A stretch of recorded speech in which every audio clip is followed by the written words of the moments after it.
All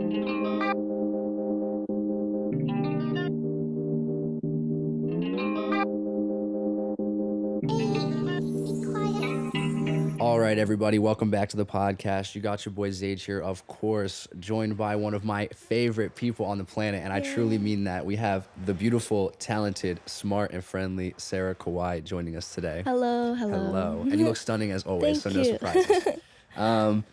Sarah, originally from Boston, I believe, moving out to LA around college age to pursue an amazing career in the music industry program. Give people a rundown on what life was like in Boston and maybe like how you ended up out here. Sure. Well, I started playing music with piano at the age of 5.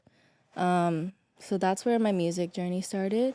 And I really actually hated the piano. I played for 8 years. Oh my God, And really? I'm still like, now I can't play at all. Like I lost all my talent in that. But yeah, like growing up, I was just like really into music more than like academics. So my mom like kind of trained me to become a musician, and I felt like that was my life for most of it. Are your parents musicians at all? No, they're both doctors. That is surprising. I know, yeah. But my oldest brother, he's an artist. He like does murals and like graphic design and all that. So Your oldest brother? oldest, and How then many I have 2 older brothers, didn't and even then know my that. middle brother, he's like also trying to become a doctor. So I think they were like okay with me becoming a musician, and That's like very nice. yeah. So did they ever like put extra pressure on your middle brother because he's like pursuing the same thing they pursue? Probably. Yeah, my dad is very like kind of strict, Mm-hmm. but yeah, he didn't really like become strict on me or my oldest because we're like different. And I was also about to ask, like, yeah. do you think you got special treatment because you're like one, the baby, and the girl? Yeah, definitely. I'm very spoiled. Yeah, well, as you should be. Yeah, yeah. I feel like that's the destiny of every like youngest daughter in the family. Yeah. So then, were they really excited about you moving across the country, or was it a little more of like a stress? So they wanted me to stay near Boston, but I really wanted to leave like to LA mostly because I hated my town. It was all like rich white people and then just like snobby like area. I just didn't like the environment, and I also just didn't have a good home like school and home life there, so I just didn't want to associate like being in Boston for the rest of my life. I always encourage or, like, everybody to leave their hometown. In New England especially because it's just cold, and like I feel so depressed when I'm like cold. So I wanted to be out in LA. And also just like, I don't know, I was on Tumblr a lot when I was younger, so I always see like LA posts. I'm like, being an LA girl, I'm like, oh my God, I want to do that. So I've always just wanted to be. Did you have like an emo Tumblr phase? Yeah, definitely. I had a One Direction Tumblr phase and then an emo phase, yeah. The nice introduction into Tumblr, Yeah. and then like the real destiny of Tumblr. Yeah. Like I feel like everybody. Wyatt was a Tumblr kid, I think. Yeah. I never love got Tumblr. on. It's It's so good. artsy. Yeah, you know? it's very artsy. Do you think Visco is like an upgraded version, or do you No, think they're different? Visco is different, I think. Yeah, I don't heard know. that. I don't use it. I'm unfamiliar with both, Yeah. so that's why I ask. When you came out to LA, did you know anybody out here, or did you like? No, I just That's did it, unbelievable. yeah. So was it just USC that brought you out here? Like that was the main. so I was applying to mostly LA schools or like California in general. I got into UCLA, USC, I didn't know. like all like Santa Clara or whatever. And I also got into Vanderbilt, and my parents really wanted me to go there because it's a really good school, obviously. But I didn't like Tennessee at all. So, yeah, I chose LA. And USC had a really good harp program, so I just... A good harp program. Actually, Yeah. I remember. So I don't remember like. We're gonna skip forward a tiny bit. No, but yeah. I don't remember exactly like if we had an encounter meeting each other, but I have one memory of like we were in Mike Garcia's class. We were at the shrine. Yeah. And I have this like vivid memory because it was such a funny thing. Like I was walking and we were in like a herd of students. You Yeah, know, we were on yeah. this like quote unquote field trip. We were across the street or Yeah. whatever. And we were both also in a like earthquake class, natural disaster class. Oh, yeah. Yeah. Yeah. And I was like we were walking in these groups of people, and I made eye contact with you like very far away. And then I like saw you like walking right at me. Yeah. And I was like looking around and I was like, is this bitch about to like hunt me? I was like, I feel like I'm getting preyed on. And I was like, I can't tell what's about to happen. I kept like looking down and looking back over you. I mean, like, what's happening? And then you just came over and you were like, hey, so are you in that natural disaster class? Like, we have classes together. Do you want to partner up? And I was like, oh. Yeah. And like the fear shed from my That's so body. And I funny. actually was like, I just dropped that class. Oh yeah, I So, remember that too. Yeah. That's So our funny. friendship didn't get to like Yeah. expand there. But then we Yeah. had like music law and other stuff. Yeah. And then That's and then funny. obviously the Lewis chapter. But the harp program. Tell me about that. I can guarantee that like 99% of people who are listening, myself included, have never heard of anybody in a harp program. Yeah, so when I was like applying to schools in high school, like I was just looking for colleges that had good harp teachers. Like most colleges obviously don't have that. So USC had one, UCLA had one, Vanderbilt had really good teachers. So I just wanted to do the harp performance major because that was like the only thing that I knew how to do other than academics. So I was like, I'll just do that, I guess. And so, yeah, the USC program, they only have like, 3 or 4 master's students and then like 2 undergrad majors. And I dropped the major in sophomore year. But yeah, it's like really small, but it's very like exclusive. Like Imagine. it's really hard to get into. Was everybody really talented? Yeah, really, really talented. I mean, in my year, I was the only harpist to get in. That's crazy. So it was really cool to be Yeah. like one of 4 people who applied to get in. Talk about an accolade. Yeah. And so what do they teach you in the class? Like, I know that's a weird question. So performance majors just take like music theory, like orchestra, like music history and stuff like that. A lot of like technique and then I guess like music background. And then we have just like lessons, like private lessons, and then that's just like learning new pieces and like technique and like just having studio classes where you play for each other. And yeah. I hope this isn't a bodacious question, but are most people playing the harp in these classes Asian? No, they're actually mostly white and Asian. White and Asian? Yeah. Yeah, for some reason I picture like all harpists to be No, dude, a beautiful lot Asian of people. harpists are like Mormon. Like I've met so many like Mormon harpists. I have never heard or that like before. homeschooled people play harp. That's interesting. Like I don't know. I don't want to be mean, but like most harpists I meet, they're either really cool or really like not. Wait, I just had Sean on last night and I made the exact same comment about Drumline. Oh, and I had to really? like, Yeah. I was like, oh, I didn't mean to call everybody a dweeb. no, yeah. But bro, yeah, no. There's like no I in totally between. know. That's hilarious. And then I'm curious because the classes are really small. Was everybody like getting to know each other or are you Yeah, like, because the harpists are older, I kind of felt disconnected from them. Also, they were really serious about like harp. Like they wanted to be like orchestra and like teachers, and I didn't want to do that. So like I think I felt like a little bit outcasted because like I was a little bit different than them, like a little more edgy. you're pretty hip. Yeah. Yeah. So definitely. like I think they're just like, oh, she's not serious about this. Ugh. Like a lot, I don't know. Like a lot of harpists are very, I don't know. We could use a pun. High strung. Yeah, high strung. I'm canceled. So, did you experience any kind of like did anybody else give you that kind of vibe before you even made it to USC? Because harp is so niche, and I'm sure in New England it's definitely even like more. growing up, like a lot of people are like that in the harp community. And like I've definitely haven't made a lot of harp friends because of that, because I just don't vibe with them as much as I do with like other musicians. So like it was hard like trying to find a way in the harp world, because like what I do now is so different from what everyone does. And it's just like I hope people like support me in the harp community, but sometimes I feel like they don't. It's gonna be that same thing that Yeah. we see with all the famous people, where Yeah. it's like everybody hates, and then you blow up, and they're like, "Oh, Yeah. I was a fan the whole time." Yeah. I'm sure you'll experience the exact same thing Yeah. for real. You said you dropped out of the major in sophomore year. I have a couple questions about that. Like, one, why, obviously, and then 2, like, how did your parents feel about it? Who, actually, I didn't even ask. Were your parents supportive of you going to study like harp as a major in the first place? No, yeah, they okay. definitely. My mom is definitely supportive of me doing that, because in high school she was the one who like forced me to play like 2 hours a day. Okay. Like you have to practice or you won't become the best harpist ever. And so Fair. I'm really grateful for that, because I became really good at harp because of that, and like my teacher as well. So how did everybody feel when you dropped? Yeah, so when I dropped, I didn't actually know about the music industry program until like sophomore year when like Mitchell and Mauve were doing it too. And I was like, oh my God, that's so cool. I want to learn about like other stuff in the music business side of things. And I felt like switching my major would like create more community for me, because I felt nothing in like the performance major.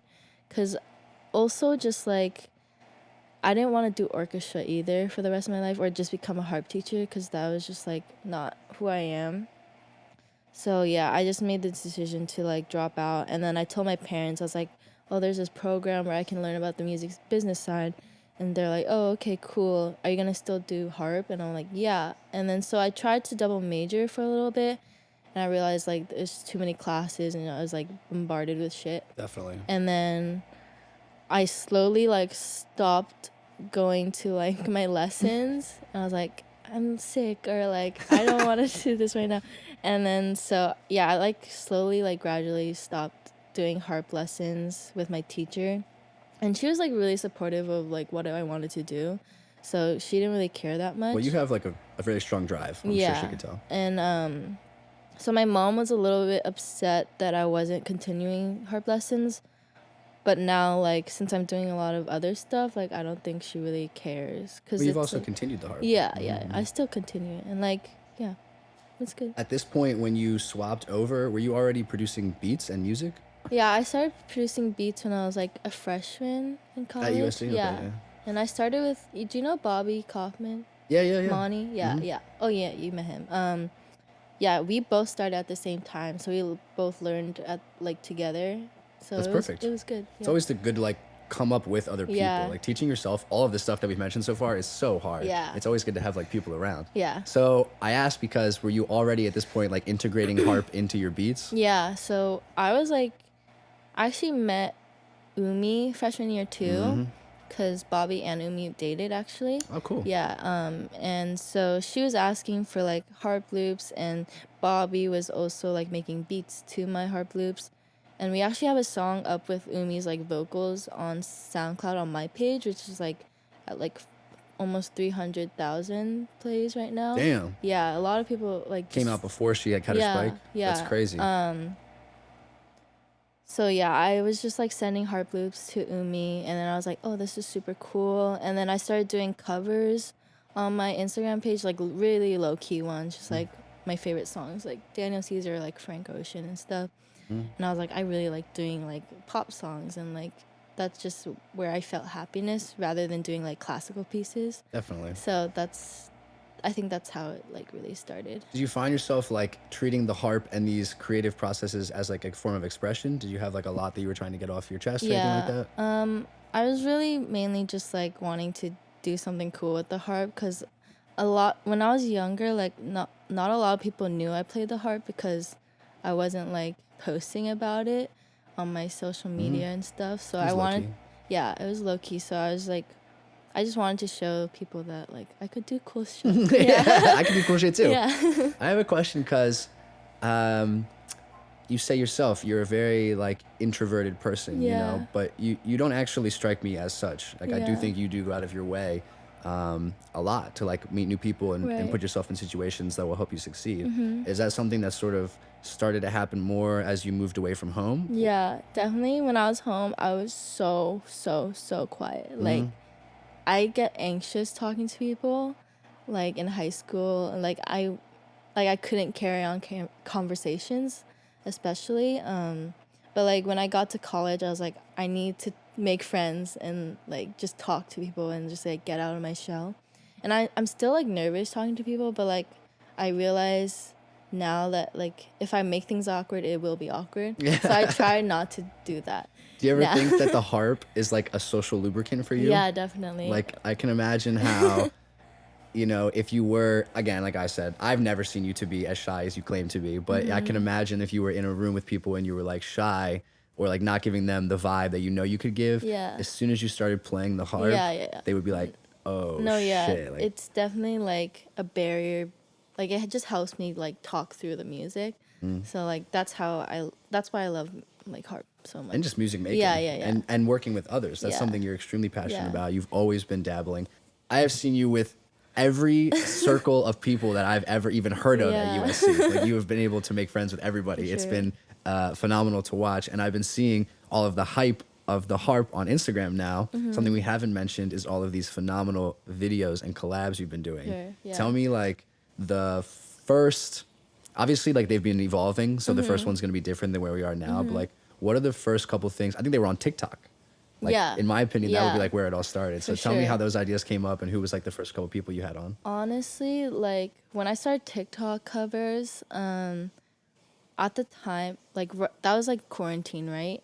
That's when quarantine started. Right before, I was super fucking depressed. I was like, I don't know what I'm doing with my life, because I wanted to do A&R too and like producing. I remember that. Yeah. And I was like, I don't know which lane to go into, because I feel like I'm not like established in those areas either. And then I went through like this spiritual growth period, and I was like really doing some introspection on myself. We love that. And then I was like, I realized, let me just get on TikTok, do what I love to do, and just do these covers with beats that I make too. Right. And that's when it started like going up more and like realizing how much potential I have in that area. So I started there on TikTok, and then me and Lewis started doing those like Sparky lives, also in quarantine. Wait, they were lives? Like live sessions. Sorry. Yeah, live sessions. sessions. I was gonna say, did I miss a live stream? No. But the first one was with Jelani Arie, and he was also popping off on TikTok with his song Stella Brown. So that was like the first real like artist that I worked with for the live sessions. And they just like kept coming. They just kept coming, and like me and Lewis just kept like doing more and more and more, and just like it's how really has that, for anybody who doesn't know, Lewis is your boyfriend at the time. But how has that like business relationship been like? Yeah, like how have you guys balanced this like romantic relationship and this business relationship of like escalating success, you know, like at the bottom. I mean, you know, you guys aren't millionaires yet, but but like the success is definitely going up. You know, you're being recognized by like labels now and other larger artists. Honestly, like in the beginning of our relationship, I was actually talking to Nicole about it, and I was like, I want to do something with Lewis that helps us, like do a project with him that helps us grow and learn from each other. And like I felt that me and Lewis weren't at the same like areas of music at the time, because he was doing A&R and I was just doing like A&R as well, but like not harp. So I felt like I wanted to do something that connected us both, like spiritually and emotionally and like physically, and just like, so we started doing these lives, and I think it just naturally happened that he wanted to do a harp live with someone, and so he just started reaching out to people, and then it just clicked, and then we just kept doing it more. And he is so talented. Yeah. For anybody who hasn't seen it, I'll try and describe the video as best as I can, but it's literally like a beautiful cinematic scene of Sarah and typically a rapper. Yeah. And they're like on a mountain, and behind them is like a skyline of mountains and beautiful sky and clouds. And Sarah is just like strumming her beautiful harp, killing it. And the rapper is usually like putting on like a live session performance of their song that you guys are covering. And it is 100% of the time always a hit. Like, they are always so cool and so pretty. What has the experience been like at those shoots? I mean, have you guys had a good time? It's so fun. It's like honestly surreal, because I've already worked with like so many rappers and artists that like I've been listening to like since high school. That's crazy. And it's just like meeting them at the like in the moment. I don't feel like nervous or scared. Like, it just didn't hit me. Like, I'm just meeting a person. But like when I look back on it, it's just like, wow, I really did that. Like, I really manifested all this into my life. That's what I'm saying. Yeah, since I was a kid, like in middle school, I've always knew I wanted to be like on stage with like a cool artist, because I was listening to like Florence and the Machine. They had a harpist with them on the band, and I was like, wow, that's so cool. I want to do that. And like, it's really happening now, and it's just like crazy to me. Dude, I can't wait for touring to come back. I know. see a spot for you on a stage very really easily, right? It. Yeah. Yeah, like we're all trying to get out there as soon as possible. What have you learned from, I mean, you start off in your room, you're literally like playing harp with like other USC students, Umi, Kabwasa, the gentleman you mentioned before. Yeah. And it evolves into this thing where like label representatives are contacting you. You're now meeting people to do these live sessions with like the manager, the artist, their squad or whatever. Have you learned anything about like just like the way the industry works, or like how these relationships honestly are working?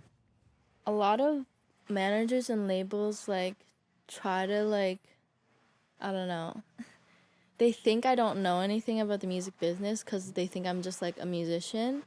But I study this shit, and they try to like lowball me a lot of the time, and like they don't.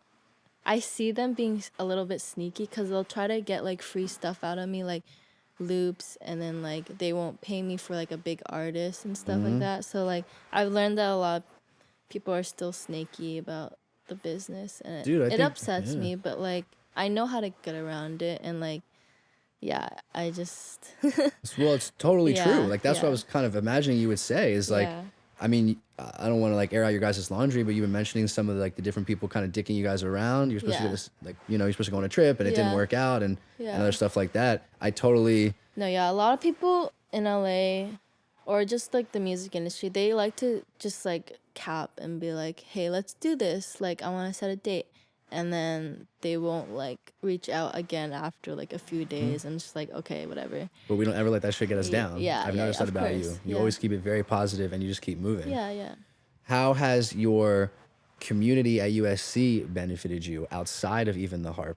I mean, you have some amazing friends that just like push you to do other things as well. I love like the community at USC. Like my friends from freshman year are still like, they're still my best friends, and like Ronnie Quest and like Bobby, like I try to like integrate them into my life and their lives. Like Bobby does his like photo and video stuff. Like I bring him on to like my live sessions with Sparky and stuff like that too. Exactly. And like I just like love growing with my friends and just like supporting them in any way I can. Absolutely. Yeah. Totally. And you live right next door to Cup of Troy, who everybody will know now. So you always go over. So dude, good, Cup of Troy is great. Yeah. Tell me about your tattoos. We can take like a turn into a different direction. You, when I met you, had zero. Yeah, like zero tattoos. Maybe a small one that I don't remember. But now you have this whole sleeve. Tell me about the creative expression that it brings to you, why you decided to do this. I know it's not like something that is extremely accepted back home. So just tell me about all that. My first tattoo was actually on my like hip. It's a rose. I was like, I want a tattoo in freshman year. So I just got one with Nicole. She did that one? No. But we went together at a tattoo parlor. And then I didn't get a couple until like my sophomore year. I don't know. I just like getting my first tattoo, I got like kind of addicted to it. So I just like kept getting more and more. And like not a lot of these have actual meaning to them. Maybe just the 333 or like this tarot card one and the Hello Kitty. That's probably my favorite. And then this harp one with the bunny. That one's my favorite too. I don't know, like a lot of these just don't have meaning to me because I just think they're cute. Like I still feel like a child at heart, so I get really like drawn on like tattoos, and just like little cartoony stuff. Yeah, the black doodles. Yeah, the doodles. I just like, I don't know, the look of them. Yeah, it's a perfect aesthetic. And I think you are someone who's very passionate about this like idea of aesthetic. You have a very clear brand. Thank you. Is that something that has always been true, or have you sort of I've always loved fashion since I was like middle school. Like I was always the girl like with like the crazy outfits and like colors, and I still wear like high bright pink and just like I've been wearing that since I was in middle school. Are there like influences to your fashion? Like where does it all come from? I don't know. I think Tumblr, I guess. Tumblr. Yeah, and just I don't know. Like, I just like wearing what I like to wear. And the hair dye. Yeah. I love the hair dye. I just like expressing myself and just like, cause in Japan, like everyone's the same. Like, if you walk through the streets of Japan, they're all wearing like suits or like gray and black and just like muted colors. And I never really like felt that in my life. And like my mom would always tell me, oh, you can't wear that because it's too short, or like you look like a slut, basically. And so I would actually go to high school wearing like something else that my mom would see and then change into something like playing the same games literally now. like a whore. I look like a whore at school. And then I'll change back when she picks me up. It was like living a double life. It was all about the expression. Yeah, it was more important to you. Yeah. The Japanese thing is so interesting to hear you say, because my impression of Japanese culture is like anime, hentai, Mario, you know? The culture there is really weird. Like, they capitalize off of being like those weird Japanese people that wear like bright colors and do weird things and wear cool clothes. But like the majority of people in Japan, they are very like, don't do that, or like they're very judgmental, and like a lot of people have depression and like commit suicide just because of like how strict these morals and values are in Japan, which is why I don't really like associating myself with the culture. I do appreciate like my tradition and like my heritage, and I love Japan a lot, but there are some fucked up things going on in Japan that people don't talk about a lot. Definitely. So, yeah. I think that's like pretty evident in like most other countries. When you are living in America, you have like these ideas of what they're like, but the people who are from there, they tell you it's like significantly different. Yeah, Are your parents from Japan? Yeah, they're Both of very them? Japanese. Have you spent a lot of time there? Yeah, I used to go like almost every other year or every year when I was younger. It slowly stopped going when I was in like middle school, high school, because I was just busy. But yeah, I just go there to visit family and just like go with my family and just explore and stuff. Although you learned some of the, or like acknowledged rather, some of the negative parts of the culture, are there also like the cool parts that you love? No, yeah, just like it's just a beautiful place to be, and like just the food is amazing, and like I don't know, the environment is really cool because everyone's very, even though they're very judgmental, they're very polite and nice. They're kind of like fake nice to everyone. Like LA? Yeah. It sounds like it. But no, yeah, they're just, the hospitality there is just like beyond great. Like I love being there because they're just so accommodating to everyone. But there's like an underlying factor where they're just like slightly judging me for the way I look. But, Right. I get that. I mean, I would probably experience the same kind of thing if I went there. Yeah. Wyatt and I have been desperately trying to go. We were actually planning on going like at the time of Corona started, and then we were gonna go for the Olympics. Oh yeah. But that Lewis has all. was too. Yeah, I remember. Lewis was like, "I'm already gonna be there," and Wyatt and I were like, "Oh, we're trying to go meet you there." That's so funny. Yeah, it all fell to shit. So sad. Yeah. One day we'll all go. I'm sure of it. And Yeah. Lewis also has his Japanese heritage. I should just shout out and mention. Yeah.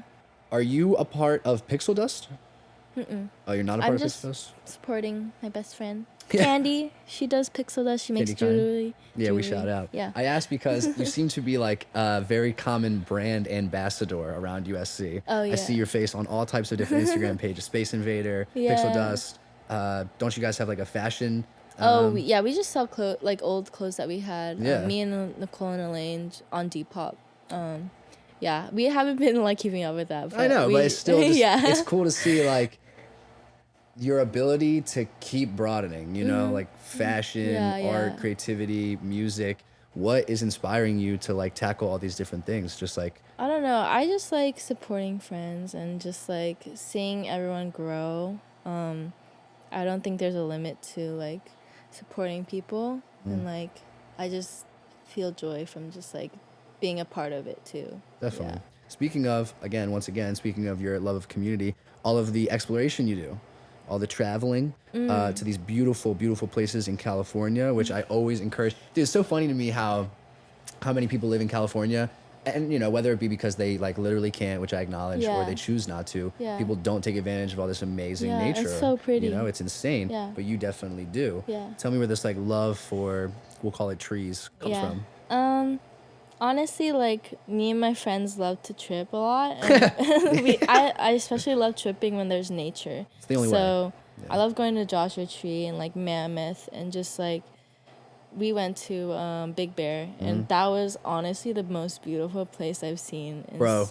Like when we were sitting on that mountain, it made me cry. It was so good. I was just reminiscing with Sean the same moment. That rock over the lake is one of the most crystal clear memories. And we didn't even have a plan. We were just going and we were just climbing. Oh, it was even worse than that. No, yeah. We had a plan. Oh yeah, we did. We were trying to go to the lake.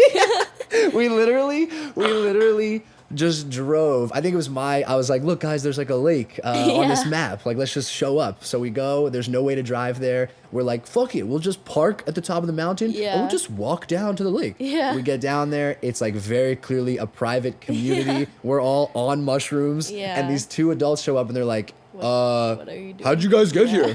You know you can't be here, right? And I'm on mushrooms and I'm like, oh, we just walked. And they're like, okay, you have to leave. Oh my and they like sat there, watched us leave. We all like sombered up the mountain, like not with no effort, you know, it took a while. And then we found that magical rock. And it was amazing. After I left for several hours, I came back and you guys were sitting on this rock and it was just like, something Sean was talking about that moment was the music. That's what stood out to him the most. So he was talking about Bon Iver. Yeah, and I loved how everyone was like playing a song and it was so cute. It was so like my life is a movie moment, you know? For real. Have you had any more similar experiences on your travels? Like just, I mean, you're always with like some of your best friends doing some of like the most amazing things. Yeah, I don't know, like just tripping with friends. It's just like a magical journey. Do you learn a lot when you do? Like, yeah, definitely. I do a lot of like introspection on myself and like I learn about other people. When I went to Mammoth with my, it's not Mammoth, Sequoia. Okay. I went to Sequoia with my friends, and we were all tripping on acid. And there's like one person who is not really a part of the group, but is like a friend of a friend. But he was going through some stuff and was like actually like really down when we were together. And then we like walked off like separately and together. From the group, and then like we just talked about life, and like I think that made me feel a lot better about like how people shouldn't really worry about things in life because the universe always has its plan for you, and I feel like a lot of people forget that. And like I've definitely dealt with like anxiety and like depression, and I think the friend that I was talking to was going through that at the time. And like I definitely feel for a lot of people because of that, because I went through it. But I realized that like I don't know, like your spirit guides always like love you and like care for you, and they never hate you. So like whatever happens in your life is a lesson, and it's a good lesson to learn, even though if it's bad too. I don't know, it's that's beautiful. You can learn a lot from everything you experience. So what I was thinking of while you were saying that is this concept of like perspective. Yeah. Like I always consider like, and I've had crazy revelations. I can't think of any off the top of my head right now, but like you can literally like alter the way something is impacting you just by considering alternate perspectives. Yeah. You know what I mean? Yeah. And I know that's not going to apply to every situation and all of the crazy like fucked up things people do have to deal with, but like this idea of like your spirit guide will never hate you. Like, that to me is just like an alternate perspective you could always bring to the table and make yourself feel better. You know what I mean? Like a lot of people inflict a lot of self-hate on themselves right now. I think it has to do with like a lot of things, social media and culture and all that stuff. But it's really interesting to hear you say that thing about the spirit guides. At what point do you remember the first time you ever tripped? I tripped on like psilocybin pills in my sophomore year, I think.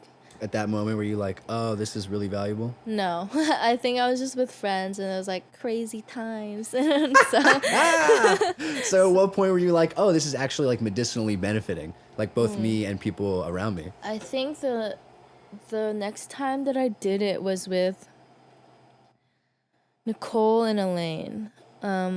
We all three took it together on like my sophomore summer, and we took shrooms, and we were just like at Lewis's place. He was gone, but we wanted like cool lights in his room, so we went to his. So yeah, and then I don't know, like that moment, it just felt right because I found those two girls at that point in my life.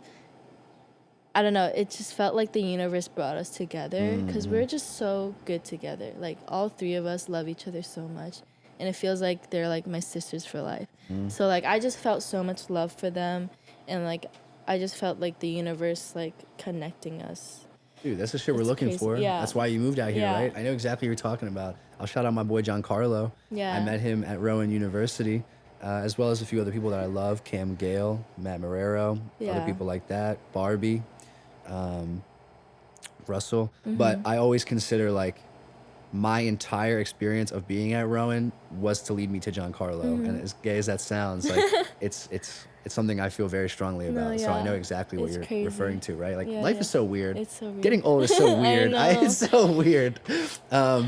Throughout your time in LA, you've gone to these amazing places, as we mentioned. You've also gone to less naturally beautiful, but well-recognized places in LA, such as Shangri-La. Yeah. How was your experience at Shangri-La? For anybody who doesn't know, Rick Rubin's studio, Shangri-La. Yeah. Sarah was there with Umi, right? Yeah, it was in Malibu.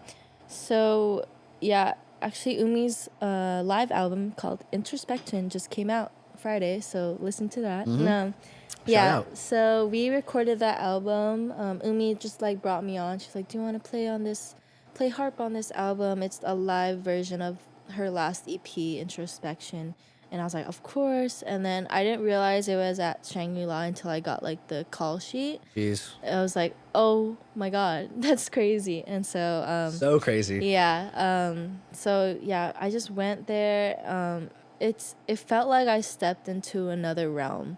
It was just so like the building itself wasn't like a mansion or anything like that. It was like a nice like low-key studio with like a bunch of rooms. And minimal like paintings or posters around, just very white and meditative. So I just loved that. Like it was just like a nice place to be because it just felt so fresh and clean, and there's a lot of nature and trees around, and just you could see the ocean in the back. Oh yeah, it was so beautiful. That calming energy. Yeah, it's just like calming and just like encapsulate what Rick Rubin is. I wish we would have got to meet him. I'm desperate to meet him someday. Same. It's we crazy. will. Yeah. I bet his energy is just like the energy of that room. No. Like I bet he carries himself with just like everything's gonna be okay. Crazy. Like a monk. Yeah. I've seen you at some nice houses. Yeah. Like really nice houses, but they're not as worth mentioning. Like last week or 2 weeks ago, I saw you post something on your story. Oh yeah, I was at with this rapper. I forgot his name, but he's like under NBA YoungBoy's label. Okay. And it was just at his house in like Calabasas or something. And it was just like a really nice house. What has your experience been now that you're mentioning NBA YoungBoy? Yeah. Like you have been meeting some very urban rapper gentlemen, you know, people who like live a completely different lifestyle than you or I can ever imagine. What has that been like? And have you been able to like create a, sense of relatability like during those shoots and stuff? Honestly, like when I meet people, like I'm pretty chill and I'm quiet though, but it's fine. But I know how to like talk to people, like any type of people, because I've had a lot of like black friends growing up, and they were from like the city of Boston, and that's like I was from Weston, which is a suburban town, so they would come to Weston to go to high school, but they would like drive a bus to school. But I knew how to like talk to people like from that space, and just like yeah. I'm just trying to imagine, have they ever given you any like nice compliments? I'm imagining someone being like, "Hey, quiet girl, I'll fuck with you. Yo, Harpist, I'll fuck with you." Yeah. So all the time, it's so funny, but I love it. No, definitely. No, yeah, rappers are really, really nice. Totally. Yeah. Well, actually, I wouldn't say totally. I feel like because I'm a woman and like I'm pretty cute, like I feel like they're nicer to me, but I don't know how it is for like other guys. I mean, that could be true, but also like, think about the hot girls that get ragged on. Like, you're just here for one thing and one thing only. At least you're not getting treated like that. That's pretty exciting. Yeah. No, totally. I think the rap culture is ever changing. You know, it's what we consider a rapper now is like not what someone would consider a rapper 10 years ago. Yeah. How have you felt about like being a part of the hip hop scene? I mean, you are definitely integrating yourself like permanently into the hip hop scene. You're like working with relevant rappers, signed rappers. You're getting commented on by people like JID, stuff like that. What's it like involving yourself into this part of the community? Because before you talked about like how pop was something you really liked, and then obviously you started to get into hip hop. So how's that been? I've always just listened to like rap music when I was younger, since middle school, because my brothers also listen to rap. So it's just always been in my life, and like my mom would always just tell me to like stop playing rap music in the car, but I've always just like loved it so much. And I think like just integrating myself in that area, like it's just where I'm supposed to be, because I just know the music so well, and like people expect me not to because I'm Asian, I guess, and like I'm a girl, so I like proving people wrong, and that just showing that I know I'm about that culture, you know. Yeah, absolutely. And like I love culture like that. It's just like 100%. No, it's all love. I know that for sure. I mean, look at the representation of the culture. I think it's beautiful. I was gonna say, has the hip hop, like being involved in the hip hop? I mean, it all started like your love for hip hop clearly came before, like, you know, putting harp into your videos and working with rappers and stuff like that. Has the rap influence showed up in your music at all? Because you do like sessions and you produce your own stuff. Yeah, I do a lot. I sell a lot of loop packs, and so when I listen to rap music, I notice a lot of like guitar or rappers use guitar loops or like piano loops. So I try to imitate that with harp. So I use like minor keys for like rappers, and then I'll use like major keys for like pop singers like Umi or like R&B stuff like that. So Tell me, like, when you sell the packs, are you getting royalties off the packs? no, I just Flat fee for the yeah, pack? I charge 20 for each pack. Okay. And then yeah, I'll make like like specific packs for people who want like different styles. Sure. But yeah, it's just a flat fee. Do you appreciate this resurgence of live sound in rap?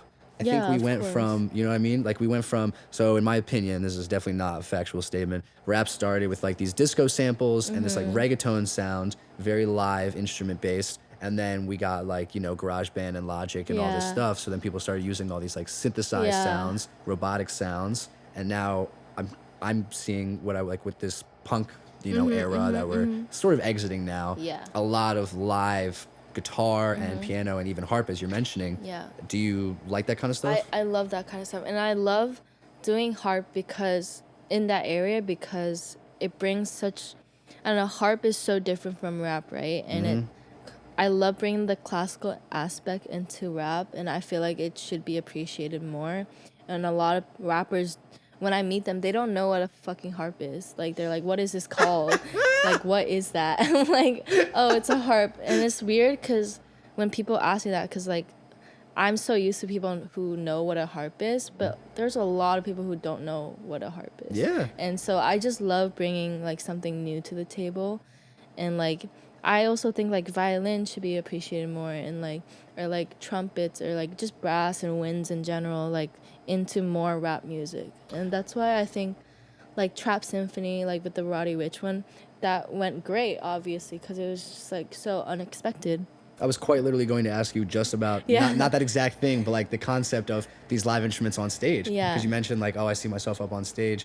Do you picture something like that Roddy Ricch thing where it's a whole orchestra? Or do you picture something a little more, like I could even see like just one rapper and one drummer and you? Like, Dude, yeah, both. Like, Both, right? I love playing with other, like, musicians. Like, I just played with, like, some violinists and cellists and a viola on Roddy Ricch's, like, backing track. damn. And then I just love playing with other musicians. And then also I just love just, like, doing just a two, like, duo kind of thing with a rapper. Absolutely. Yeah, Do you think you learn as much working with the rappers as you do working with these like classically trained people? yeah, of course. What would yeah. be like the differences? I think for rap, I just learn how they work and like how, I don't know, like how their musical process is, in terms of recording and like doing their live sessions. But with musicians, like instrumentalists, I learn a lot from them because they also are in like the urban spaces and like the pop spaces too. So I learn a lot from them because they're more experienced in those areas, because I just started. So I just love learning about like their experiences in that area and like how to be paid properly, or like how to like just become, I don't know, integrated in that space more. Have you had any like direct mentors? Not directly, but so my brother actually, we have a family friend who's also from Boston. She plays violin. Her name is Yasmin. Yeah. She's half Japanese and half something else, Eastern European or something. And then so she plays violin, and she grew up playing violin. She came to LA as well, and she has played with like Lil Nas X and like Kanye, like literally the biggest names ever, and she just like does that, and like I've always just looked up to her, and I think she's one of the reasons why I wanted to do harp in like the pop areas. She's just like a big inspiration for me, and she's the one who actually was there when we were recording for Roddy Ricch too, so it was like a full circle moment, because I hadn't seen her in like years, because she was like a big sister to me. Like my brother literally, like they were in the same like graduating class for Japanese school. Yeah, and it was just like crazy. That is crazy. Yeah, because when it was a coincidence that no, it wasn't. The same guy who hired us like knew both of us, so, and we knew that we were gonna record together. But yeah, she just like, she always treated me like a little sister, and like I've known her since I was like 5, and it's like the best way to learn. I'm a huge believer in mentorship. Is being a mentor to another person something you would ever consider? Yeah, definitely. I mean, no one has reached out to me about it, but like, well, we're still kids. No, yeah. But once we're older, I would love to. Once you peak, I would love to. Definitely. I think it's like, it would be like, imagine you're like a young girl and you play the harp, and you like don't know anybody else who plays the harp, and then you see this like girl who's like making videos with like all these rappers, and then she's like, oh, let me teach you. Oh, wait. Wouldn't that be insane? Actually, this girl I do know who plays the harp, who also goes to USC. Okay. She reached out to me, actually. She's like 2 years younger than me. Okay. But yeah, she reached out to me. She's like, I love what you're doing, and like I want to do what you do. I'm like, oh yeah. And she's like, do you have any like tips for me? I'm like, of course. And then I just wrote like a whole paragraph of stuff. And I love like telling people what I do, and like how to get there, you know. Yeah. Do you feel like you're inspiring a lot of people? I think so. I mean, think you are too. I feel like I get a lot of DMs about like people really interested in what I do, and just like musicians in general just like support what I do, and I love teaching people about like the harp in general. For real? Yeah, it's niche. The only time I have ever even heard of a harp in my whole life is that story. Peter and the Giant Beanstalk or whatever that shit's called. Oh, really? You know what I'm talking about? I don't remember. Fuck. A harp in that. Fee, fi, fo, fum. Like that book with the giant. Yeah, and he's got the harp. He's got the golden egg and the golden harp up at the top of the cloud. If you know what I'm talking about. I know the story, but I don't remember. Jack and the Giant Beanstalk. Yeah. That's what it's called, I think. Yeah. But that's literally the only time I've heard of a harp, and my first time so seeing funny. a harp was coming to meet you. Oh yeah. Yeah, I swear. I think like, I don't remember if it was when we. Did you always have a harp when you were out here? I used the school harps. Yeah. And then I got my harp here my junior year. I think the first time I saw a harp was when you were using the school harp. Yeah. And you, me, Wyatt, and Noah Eiler got together. Yeah. And we were trying to sesh. something. Yeah. We always trying to sesh. Yeah. Dude, it's crazy how our like methods of meeting people and networking have evolved. Because like, you know, like when we first got here, it was like we're all stuck around campus, on campus. Yeah. And it's like, what can we come up with? Let's like sesh on campus. Let's do whatever. And now it's like, I have a podcast. You're shooting videos. You know, like we just come up with new ways to like build out our network. I think it's like incredibly important. Well, we have been going for the right amount of time. Cool. Is there anything at all that we missed or that you wanted to mention or shout out that we could talk about while we wrap up? I don't think so. Not so much? Yeah. Sounds good to me. Shout out Lou. Shout out Mitch. Shout out Candy. Shout out my best friends Nicole and Elaine. Shout out Elaine. I actually haven't gotten to know Elaine at all, but I know she's also pretty. I know you love her. She's great. Okay. Yeah. I like have talked to her multiple times, and I saw a dance video recently, but I haven't like really got to know her. Yeah. This motherfucker. All right, everybody. Well, if you made it this far, I appreciate you. I love you. I want to play a song from Umi at the end of the show, but I think it would get taken down. Yeah, copyright. Yeah, definitely. So we'll play something from Sarah. Send me something that you want to play. Okay, Actually, sure. I was gonna ask when you were like probably on your way. I was gonna be like, "Yo, you want to bring your harp?" Because I've been trying to have more live sessions over here. Oh, true. But if you would like to send me a live session, something you did or will do, sure. I will definitely play it. I would love for everybody to hear some of what we're talking about. Yeah, of course. All right. More cool stuff coming next week. Talk to you guys later. Bye.